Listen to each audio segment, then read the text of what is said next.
Čas na krátku slniečkovú rozprávku o repe. Vyrástla repa veľká veliká, toľká, že až neba sa dotýka. Vraví si detko, sám som len, sotva tú repu vytiahnem.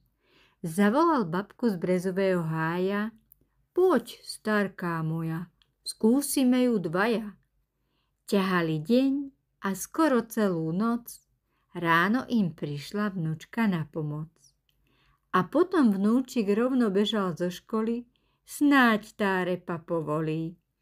Ťahajú 4, s Dunčom už aj 5 a zase smutní sedia na úvratí. Vidí to Zajko, chcel by repu jesť, pridá sa k ním a už ich je 6. Aj kocúr vraví, dosiaľ domov nejdem, kým nepoddá sa, veď nás bude 7. Detko už celkom spotený nos mal, keď prišla mačka Mica ako 8. Pribehla myška, začali hneď plesať, len vnúčik vraví, málo nás je 10. Všetci sme slabí, skúsme radšej takto.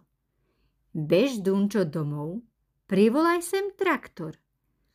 Prijachá traktor, oceľový kôň, sadnú si naň a hneď je repa von.